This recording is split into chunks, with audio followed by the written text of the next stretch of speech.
C'est notre invitée, c'est notre témoin du jour. Hein. Elle va rester avec nous un petit peu de temps parce que je l'aime beaucoup. Elle le sait. Hein. Pour moi, c'est une des plus sympathiques. Hein.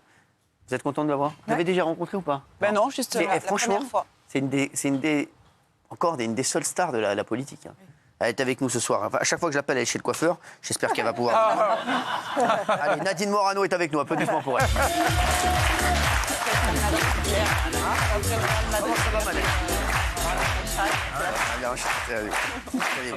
Merci d'être là, Nadine.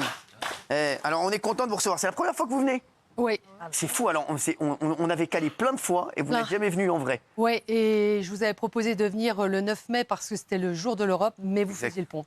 Exact. On s'est loupé, mais là, on est là ensemble, c'est bien. Je sais, mais excusez-moi, la prochaine fois, je reviendrai pour vous, Nadine, il n'y a aucun problème. Alors, les élections européennes, ça se déroule le dimanche 9 juin prochain.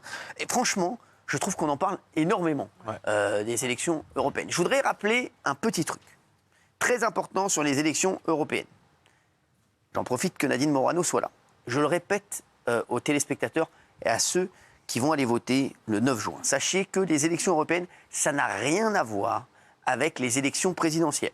C'est-à-dire qu'il n'y a pas de qualifiés, c'est-à-dire que tous les points sont importants et surtout, pour chaque parti, il faut passer les 5%. Si on passe les 5%, on est représenté au Parlement européen. Donc, je vous le dis, ne croyez pas qu'il y ait des votes qui sont inutiles. Tous les votes sont utiles pour cette élection européenne, en tout cas, si elle vous intéresse et si vous y croyez et si vous pensez qu'elle peut faire changer certaines choses. Mais sachez-le, tous les votes sont utiles, car c'est pas parce qu'on a un candidat à 30 ou 32% que le candidat à 6 ou 7% sera éliminé. Il sera, au contraire, représenté. Donc c'est très important. Sachez-le que c'est très très important. Et je dis ça parce qu'il y en a beaucoup qui se disent oui, mais c'est un peu comme dans les présidentielles. Comme il y a souvent un représentant qui est de la tête de liste, on se dit bah non, finalement je vais faire un vote utile, etc. Là, tous les votes sont utiles, sachez-le. Voilà, je voulais le dire avant qu'on en parle avec Nadine Morano. Merci d'être là. En tout cas, Nadine, vous êtes déjà députée européenne. Vous êtes candidate sur la liste de François-Xavier Bellamy. Vous êtes en 6e position. Donc 6e position, il faut faire 6%. À peu près. Ouais, c'est ça. Bon, vous êtes confiante ? Oui, bah écoutez, moi je pense que nous faisons une bonne campagne de terrain, on explique les enjeux, même si c'est compliqué parce que Emmanuel Macron a décidé, quand il a été élu en 2017, de modifier le mode de scrutin qui est devenu maintenant un scrutin national. Du coup, c'est pour ça que vous envoyez des enjeux un peu nationaux, parce que c'est devenu un peu une sorte de référendum pour ou contre Macron. Alors qu'avant, en 2014, moi j'ai été tête de liste pour la région Est.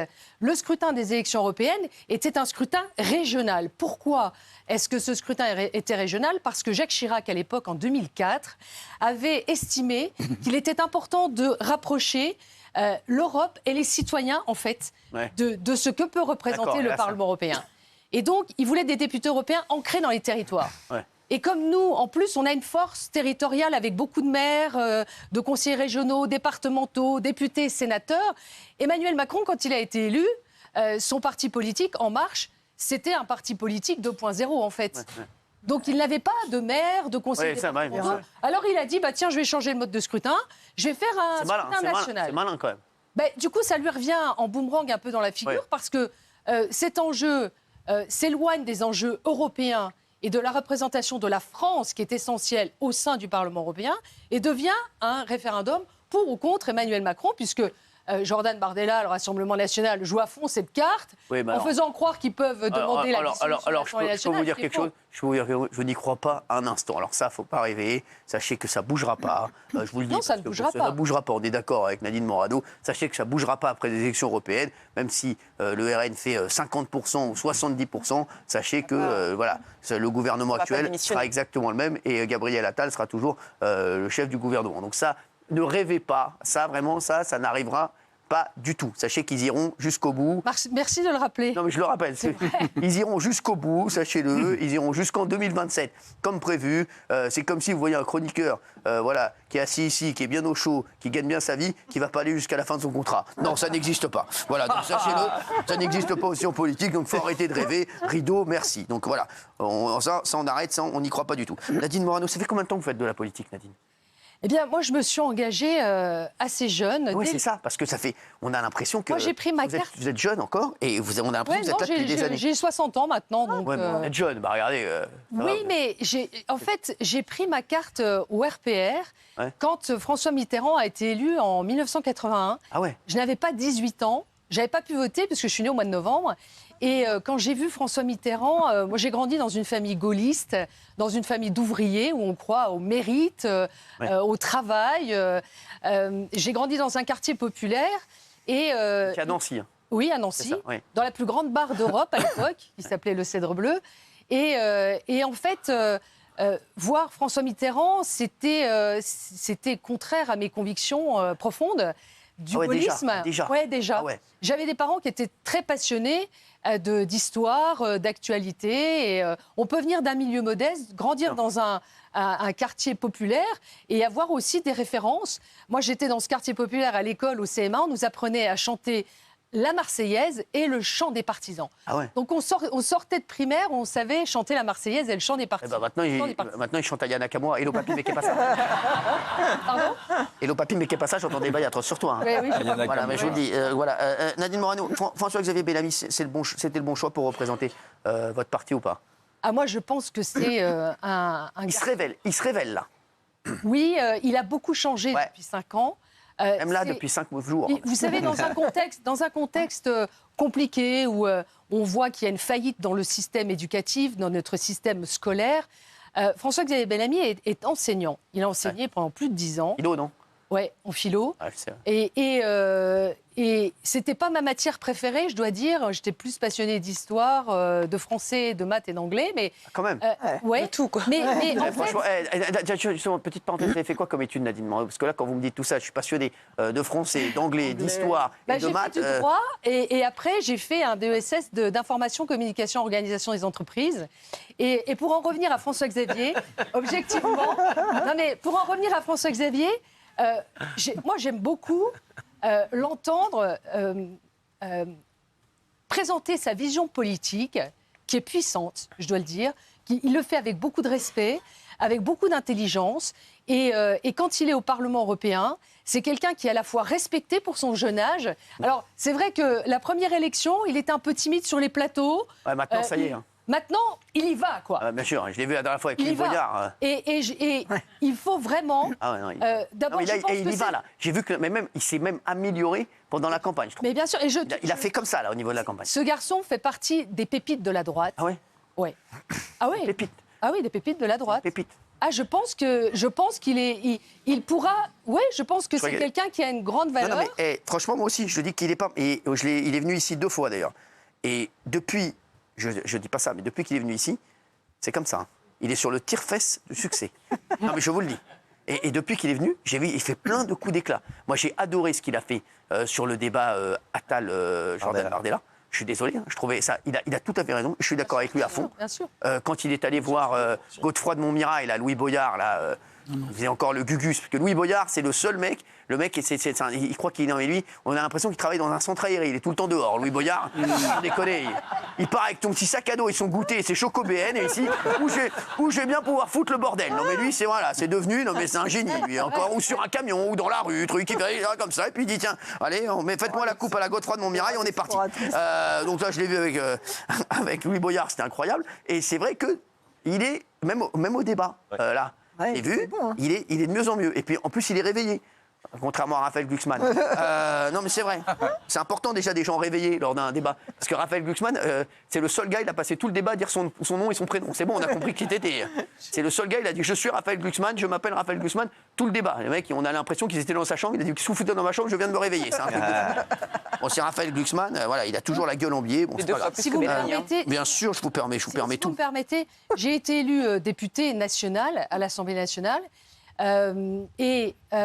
J'ai connu les grands de la famille politique. Ah oui, c'est sûr. Ouais, je viens de Lorraine, donc j'ai connu Philippe Séguin, j'ai connu Charles Pasqua, j'ai connu Jacques Chirac, j'ai connu Nicolas Sarkozy, évidemment. J'ai connu toutes ces grandes personnalités. Vous trouvez que là, il y a un déclin ? Ah, je trouve que c'est... Non, mais c'est le niveau, je vous dis la vérité. C'est affligeant, ce niveau à l'Assemblée nationale. On va les regarder tout à l'heure dans le camion, là, sans rigoler. On a 2 doigts de leur demander des margaritas. Et donc, je considère que... Non, mais je considère... Et tous ceux qui nous regardent, et qui regarde François-Xavier Bellamy, je pense que François-Xavier Bellamy va s'inscrire dans ce haut niveau des personnalités politiques. Je suis d'accord. Et franchement, je pense que c'est pour ça que tous ceux qui nous écoutent, je les appelle d'abord à aller voter en fonction aussi de leurs convictions et de dire que la droite républicaine, qui a la chance d'être représentée par François-Xavier Bellamy, moi je considère que franchement, là je vois les sondages, on nous dit 7, 8... moi, j'avais fait 22% quand j'étais tête de liste dans la région Grand Est. Ouais. Et moi, je considère que, franchement, il ne peut pas, au regard du sérieux qu'est le sien, de la compétence qu'est la sienne... Moins de 5. Non, de faire en dessous de 10 et en dessous de 11, c'est pas possible. On a aussi, sur cette liste, Geoffroy Didier, Geoffroy Didier qui est un spécialiste... Geoffroy, je le croyais tout le temps. Bien sûr, de l'intelligence artificielle, qui a été un député européen extraordinaire, qui vit en Ile-de-France. J'appelle tous ceux qui habitent en Ile-de-France à voter pour notre liste pour que Geoffroy Didier soit élu député au Parlement. Il est numéro 7, lui ? Il est 11. Non, il est 11 il va rester sur le banc. Non, je compte sur vous. Ah bah non, mais je vous dis, je veux pas... je compte sur vous pour que tous ceux qui nous regardent se disent, ne mettons pas tous nos bulletins de vote dans le même panier, ça servira à rien. Parce que d'autant que vous l'avez très bien expliqué, vous savez, le Parlement européen, d'abord, tous ceux qui ne sont pas un jour allés au Parlement européen à Strasbourg, franchement, je les invite à y aller pour comprendre ce qu'est la démocratie européenne. Amenez-moi. Mais avec grand plaisir. Moi, j'ai reçu pendant ce dernier mandat, j'ai reçu près de 3000 personnes au Parlement européen. Tous les jeudis de plénière, je recevais des groupes, des associations, des collèges, des élus locaux. Et je trouve que c'est très important que vous y alliez. Pourquoi je dis ça ? Parce que, voyez-vous, on critique toujours l'Europe. Moi, quand je rentre dans cet hémicycle, j'ai l'impression de vivre un miracle politique en permanence. Oui, je vais vous dire pourquoi. Parce qu'à côté de moi, voyez-vous, j'ai Marlène Mortler qui siège au Parlement européen, qui est allemande. Elle est allemande. Marlène Mortler ? Oui, elle est allemande. C'est une députée allemande. Pourquoi je vous dis ça ? C'est parce que... Moncler, non ? Et Doudoune. Non, mais, vous voyez pourquoi je dis ça ? Oui. Parce que cette réconciliation franco-allemande, on va fêter le 6 juin le 80e anniversaire du débarquement. C'est vrai. On oublie... Et moi, j'appartiens à cette première génération qui n'a pas connu la guerre. Je vous le dis, j'ai 60 ans. Mes parents ont connu la guerre. Mes grands-parents ont connu 2 guerres mondiales. Elle en a connu 6, elle. Non, mais pour nos jeunes qui se réveillent tous les matins dans leur lit et qui peuvent prendre leur petit déjeuner sans se dire qu'il y a des bombes qui tombent sur leur tête, c'est d'abord vraiment un miracle politique réalisé par le général de Gaulle et Konrad Adenauer, l'allemand Konrad Adenauer, qui... au regard de ces conflits, ont décidé de poser les fondations solides d'une Union européenne pour qu'il n'y arrive plus jamais ça pour les générations futures. Et donc, pour nos enfants, pour nous, le devoir que nous avons, c'est de continuer cette paix. Alors, quand vous avez, Cyril, 720 députés dans un même hémicycle, représentant 27 États membres, qui sont élus au suffrage universel, et qui est la seule assemblée multinationale au monde où il y a 24 langues parlées et où on travaille à un seul et même destin pour 540 millions d'habitants. Et ben moi, je dis à tous ceux qui nous regardent, allez voter, parce que l'ADN de l'Union européenne, c'est d'abord la paix, c'est l'élévation de la prospérité, c'est de travailler pour votre sécurité. Et tout ça avec François-Xavier Bellamy, qui a été un député performant, président de notre délégation au Parlement européen. Quand il est à la tribune et qu'il prend la parole pour interpeller Olaf Scholz, le chancelier allemand, eh bien, regardez-le, ce garçon est brillant. Je suis désolée. Non, mais c'est important sur la question énergétique, sur la maîtrise de notre destin, sur la maîtrise de l'immigration, sur notre mode de vie, la préservation de notre mode de vie, ce que nous sommes, nos racines judéo-chrétiennes. Nadine Morano, alors, on se dit tout ici. On se dit tout. Là, vous dites... J'adore cette photo, j'étais au gouvernement avec Nicolas Sarkozy. C'est pas mal, c'est un autre style de coiffure. Bon, j'ai vieilli, il faut le dire. Non, alors vous voulez que je vous dise la vérité ? Je vous trouve plus belle maintenant. Ah bon ? Ouais, là, ça vous embouche un coin. Là, il vous avez appris une mauvaise nouvelle ou quoi là ? Parce que là, vous sortez là, c'est un truc de fou. Il vous a dit que vous aviez rendez-vous avec François Hollande ou quoi là ? Il est comme ça. On dirait on bossait beaucoup. Non, mais c'était l'époque où il y avait des pros. C'était pas des amateurs. C'est vrai. On bossait beaucoup. Les résultats de ce gouvernement étaient exceptionnels sous la présidence de Nicolas Sarkozy. Il y avait une très grosse crise, je rappelle, à l'époque. Avec une crise économique. Et après, il y a eu François Hollande. Voilà. Mais on avait une politique familiale, malgré cette crise économique et financière, puisque j'étais ministre en charge de la famille. J'en rappelle avec Bernard Montiel, puisqu'on avait travaillé sur cette question de la protection de Vous avez l'enfance. travaillé avec Bernard Montiel? Il était dans une association, il défendait Bernard Montiel. Travailler avec Bernard Montiel, déjà, c'est un truc. C'est deux mots qui vont pas ensemble. J'osais pas vous le dire. Travailler Bernard Montiel, déjà, c'est la première fois qu'on en pense. Mais c'est pas vrai. Et c'est pas Il vrai. avait des convictions pour la défense des enfants, la protection Montiel. des enfants, bien sûr. Donc on s'est retrouvés dans ce contexte-là. Et c'est voilà. Donc tout ça pour vous dire qu'à l'époque, Je connaissais Cyril, pas le gars. nous avions un taux de natalité en France qui était de 2 enfants par femme. Ouais, Aujourd'hui, maintenant, ouais, je sais. on a une démographie qui est en chute libre, Je sais. qui n'assure plus le renouvellement de nos générations. À l'époque, sous Nicolas Sarkozy, on y mettait 5 points de notre produit intérieur brut, c'est-à-dire 100 milliards d'euros par an. Ah ouais. Donc, Maintenant, c'est Raymond qui est obligé de lui de tout faire tout seul. c'est grave. C'est pas facile. Ça lui fait des étés, faut vous dire, chargés. Hein, Non, mais c'est grave. En matière de sécurité, on a eu, lorsque nous étions aux affaires, une baisse de la délinquance générale entre 2002 et 2012 de près de 17%. Ouais. Depuis que Emmanuel Macron est au pouvoir, il y a une augmentation de 67% des coups et blessures dans notre pays. Les homicides augmentent, il y a 120 attaques au couteau par jour, soit 44 000 à l'année. C'est une catastrophe absolue.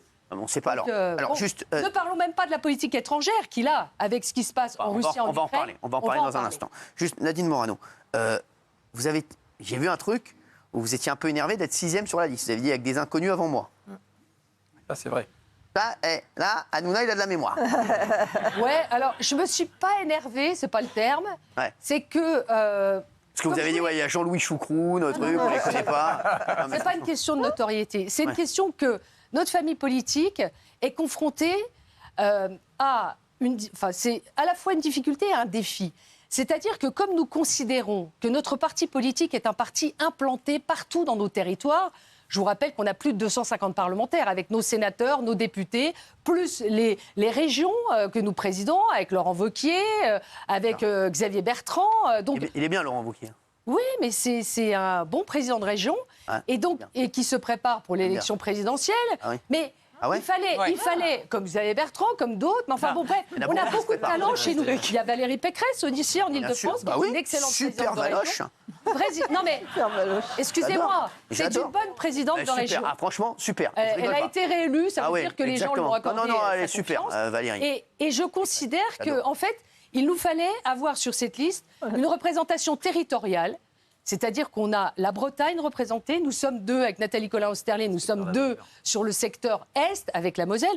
Nous avons en Alsace Anne Sander, spécialiste des questions de l'agriculture, qu'il faut absolument qu'elle soit réélue. Elle est numéro 10. Elle est numéro 4. Elle est numéro 10, c'est pour ça que je vous dis en dessous de 15, franchement. Déconnez pas, tous ceux qui nous regardent. Mais j'ai rien dit, moi, c'est bon. Je vous en supplie. Votez pour nous, c'est important pour représenter la France au sein du Parlement européen. Et donc, nous avons réussi cette représentation territoriale. Ensuite, il nous fallait comment dirais-je, il nous faut des talents avec une expérience professionnelle particulière. Vous Là, oui, moi, la mienne, mais en 2. On a Céline Imard qui est agricultrice dans le Tarn. Ça Céline Imard, invitez-la, elle est géniale. Franchement. Vous connaissez son père, Montelli. Oui, non, mais franchement. Super, j'ai peur. Céline Imard, c'est une agricultrice qui gère son exploitation, qui est vraiment, qui est quelqu'un de vraiment de très bien, qui est une agricultrice dans le Tarn. Et puis on a la chance d'avoir sur notre liste le général Gomard. Général Gomard. Ouais. Vous savez qui est Général Gomard? C'est l'ancien patron des forces spéciales. Non. Ah bah ouais. Il est sur la liste, le général Gomard. Sur la liste, oui, il est à la retraite maintenant et il est sur notre liste. Il est 3, il est numéro 3. Alors lui, il va y être. Général Gomard, il va y être. Mais tant mieux. Mais vous savez, dans un contexte aussi compliqué que traverse l'Union européenne et la France, d'avoir au sein du Parlement européen un général qui connaît le fonctionnement de nos forces de sécurité et de renseignement, avec le conflit qu'on a à vivre avec l'Ukraine et la Russie, je trouve que l'expertise de toutes ces personnalités sont pour moi absolument essentielles. Bien, il faudra qu'on le reçoive, le général Gomard. Recevez-le. Ah, c'est vrai, vous lui direz de ma part. Mais bien sûr, recevez aussi Céline, elle est très bien. Je connais son frère, Jean. Oui, J'en ai marre. Peut-être. J'en ai marre. Eh bien, si ça peut faire une expérience mémotechnique pour ceux qui nous regardent, exactement, bah oui, eh bien, c'est vrai. pensez à Cyril et n'oubliez pas de prendre le bulletin de vote Les Républicains, la liste de François-Xavier Bellamy pour voter. C'est clair. Hein. Exactement. Non, mais alors, je vous dis, il fait une bonne campagne, François-Xavier. Mais il fait une campagne sérieuse, en fait. C'est ça, quoi. Non, mais il y a tellement de gugus. Moi, vous voyez, quand j'écoute Jordan Bardella, alors il dit, sur la question migratoire, il dit il faut refouler les bateaux. Ouais. On refoule les bateaux, on les met en sécurité, et ensuite, on les renvoie chez eux. OK.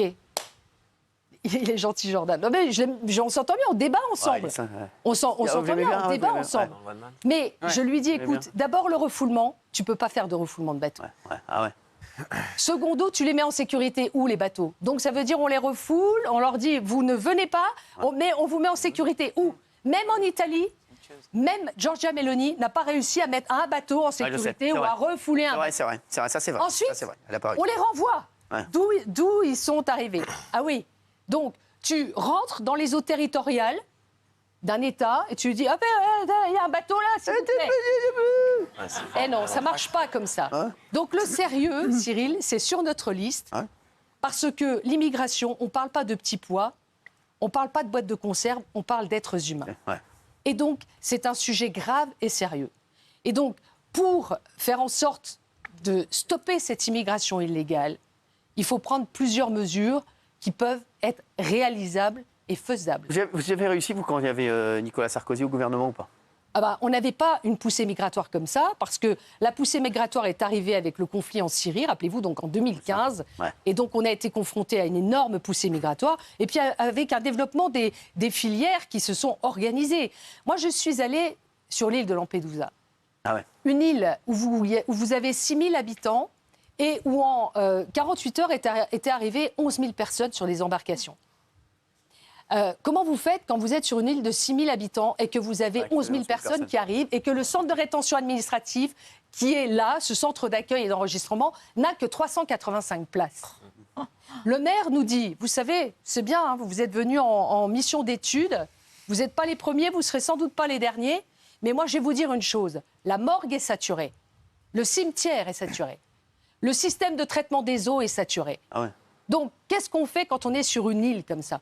Eh bien, on renvoie immédiatement, il y a des bus qui partent, il y a des bateaux qui partent pour emmener immédiatement ces personnes qui restent moins de 24 heures sur l'île de Lampedusa vers l'Italie continentale pour après repartir vers d'autres contrées. On vous reste avec nous. Donc, il faut empêcher les bateaux de partir, il faut traiter le problème en amont. C'est ça le sujet. Pas mal, c'est pas con. Eh ben oui, non mais c'est pas con. C'est juste du bon sens en fait, vous savez. Bon. Alors Nadine, vous restez avec nous. Dans un instant, on va revenir sur la petite sauterie hier de nos amis là, les LFistes là, les amis là de Gilles Verdez là. Il y avait Louis Boyard, Louis Boyard a fait une fête. Bon.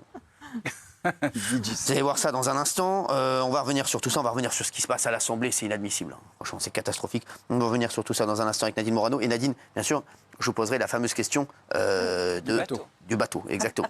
Voilà. Vous allez devoir sauver une personne. Je vous dirai qui dans un instant. En tout cas, vous restez avec nous. Je suis très, très content de vous voir. C'est gentil, moi aussi. J'ai pas fini sur l'immigration. Non, mais vous n'avez fini sur rien. À tout de suite.